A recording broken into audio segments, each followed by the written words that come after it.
What's up, everybody? Welcome back to the Live with Brandon Blakeney podcast. I am your host, Brandon Blakeney, aka Brandon Lee TV. You know I got another banger for y'all, so kick back, relax, and come take a ride with me. You are now locked into the Live with Brandon Blakeney podcast. Here is your host, Brandon Blakeney.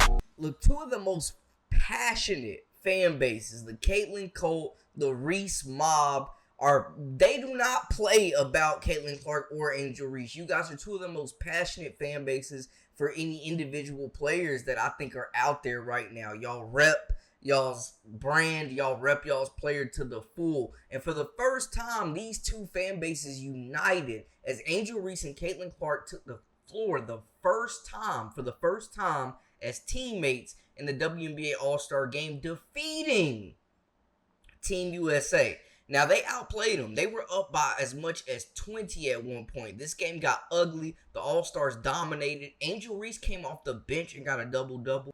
Caitlin Clark was one assist away from Sue Bird's record. Man, and some people are calling sabotage. She sat a lot. They tried to put her back in, and the flow of the game just kept going. It wasn't no stop. It just wasn't a stoppage of play to get her back in the game. Some of her fans are calling sabotage on her not being able to break that record, man. But Clark was exceptional passing the basketball. It looked like how we expected.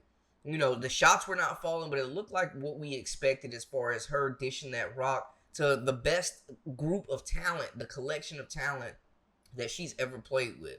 And she lived up to the bill in dishing that rock, being that facilitator that this team needed. Of course, Enrique stole the show with just a dominant performance. 34 points, broke the scoring record for the game in one half. She was 0 for 2 from the field in the first half and just went bananas. Clark, Reese had the double-double. And this felt like a revenge game for them. A lot of people felt like both of these players should have been on Team USA. Both of these players wanted to and still want to be a part of this organization. And with them battling so many injuries, we thought there was a chance that at least one of them would get on the team. But it didn't quite happen. But they both made their respective impacts on this game. And it was felt, and they let it be known. No, I mean, they're really good. They have plenty of talent on that team. It was the same, I think 4 years prior. I'm pretty sure the Team WNBA beat Team USA. They were perfectly fine in the Olympics. I think if anything, it shows how good this league is. It shows how much talent is in this league and how you have to show up and prepare every single night, because there's a lot of players that aren't even here on All-Star Weekend that can, be here and be in these moments too. It just shows the amount of talent that we have.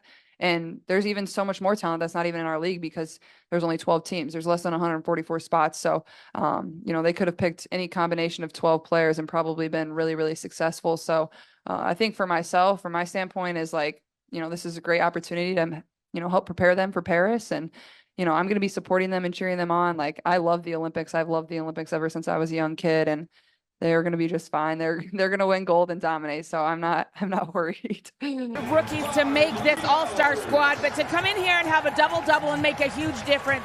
How were you able to be so fantastic? Yeah, I just wanted to leave my mark. One day I want to be able to be a USA member. I want to be able to be with that team. So it was an honor to come out there and play against them. Coming off the bench, I just wanted to bring as much energy as I could. Some people might think you guys would have taken it easy on them late in this game, let them get their confidence back, but absolutely not, right? I think we got to get them better. Obviously, I think we're really talented, and this league is so talented. So just being able to go up against them, it's an honor. I definitely think we see them play more in the future, and I feel like they are the perfect teammates, man, because of the way they function together. We saw them connect on some assists, some buckets. Caitlin is an elite passer. She likes to run the floor, fast-paced, get the ball up the court. She is elite with that outlet pass. With the long ball, she is like a quarterback out there. On the other side, Angel Reese is really good at running the floor. She's athletic. She beats most bigs down the floor. She's very mobile, agile, getting up the floor, non-stop motor. She hustles. She has great hands, as we saw the full court pass from Jonquel Jones. She caught that joint like a tight end and laid it up in one motion, y'all. Imagine if Caitlin Clark had a big like that in Indiana that was running the floor. They would be ideal teammates. And I know the fan bases are not trying to be associated with each other, but I feel like, and this is my thing with this situation, literally, like, just because you're a Caitlin Clark fan does not mean you have to downplay Angel Reese's accomplishments. For me, Angel Reese has been a bigger surprise because people were saying she wouldn't even make the Chicago Sky's roster. Not only has she made the roster, but she entered the starting lineup. She's averaging a double-double as a rookie and leading the league in rebounds. Call it how you want, missed shots, you know what I'm saying, stat pad and whatever you want to, how you feel about it. I'm not here to tell you how to feel about it, but the proof is in the pudding. The numbers don't lie. Averaging a double-double, leading the league in rebounding as a rookie, as an undersized forward, is insane to me. Like, she is playing much bigger than she is, and she's been explosive, and I think we are just seeing her scratch the surface on her offensive game, but it's been more than bully ball. She's shown the capability of being able to stretch the floor a little bit. Want to see it more consistently from the jumper, but just these two, I mean, could you imagine the assist that Clark would hit Reese with? And Reese is such a loyal teammate. She would buy in. She would have Clark's back. They would be locked in. And it seemed like them two really enjoyed playing with each other and want to play with each other in the future again as well. So that's exciting because of the fact that they are two of the young, brightest stars in the game. And respectfully, they have elevated women's hoops into a stratosphere that we have never seen before. They have brought in viewers and eyes, and I know Caitlin Clark is box office, the main attraction, but Angel Reese has definitely done her part to elevate the game, use her platform, do great things in outreach in the community, and help elevate this game as well. I don't like the fact of, like, embracing the villain role. Like, she doesn't have to do that. I don't understand the Dennis Rodman comparisons, but you don't want to end up being considered like the female version of Draymond Green. And no disrespect to Draymond Green, because he's had a Hall of Fame career. But you want to make your own legacy. You don't have to embrace the villain role. And you don't have to let people label you what they want. But as far as teammates, I mean, it looked good. It looked good. There was chemistry already there. I think just their skill sets complement each other very well. And it gave us a preview of the 2028 Olympics, where I think both these players will be a big part of Team USA. But, hey, man, Team USA came out sluggish. The young legs of the WNBA All-Stars ran them off the court. Angel Reese with a double-double off the bench. Like, salute. She played well. She played well. Those bigs from Team USA had no answer for her on the glass. She played well. She runs the floor hard. Caitlin was dishing that rock elite court vision. And to be honest, y'all, I don't know if there is a point guard playing better basketball than Caitlin Clark right now. I genuinely don't. Like, Team USA could absolutely use her. She could probably be the starting point guard because Chelsea Gray has not looked like herself since she came back from injury.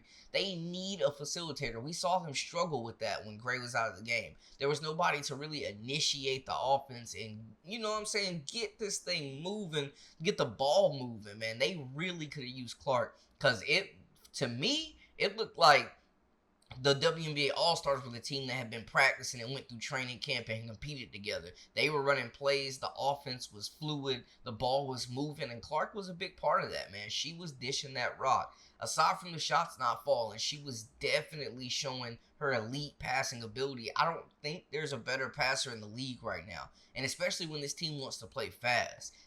WNBA All-Stars got caught up in a little bit of half-court offense at times. But when they were moving the ball, playing with pace, I mean, they were getting easy buckets in transition. So I think this will be a look at the future. I think we got a glimpse of it. But I do think that these two would be ideal teammates because Clark gets the ball out quick, loves to throw those long full court passes. Reese, elite hands, elite touch, beats defenders down the court, runs hard, and can finish contested layups. Great elite body control. We got to talk about the body control, man. Reese is a receiver out there. Clark could use a big with some great hands like that, man. I'm excited to see the future of this duo.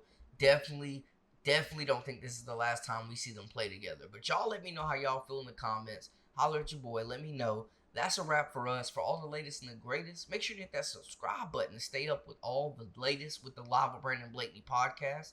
I am your host, Brandon Blakeney, a.k.a. Brandon Lee TV. Until next time, hey, we out.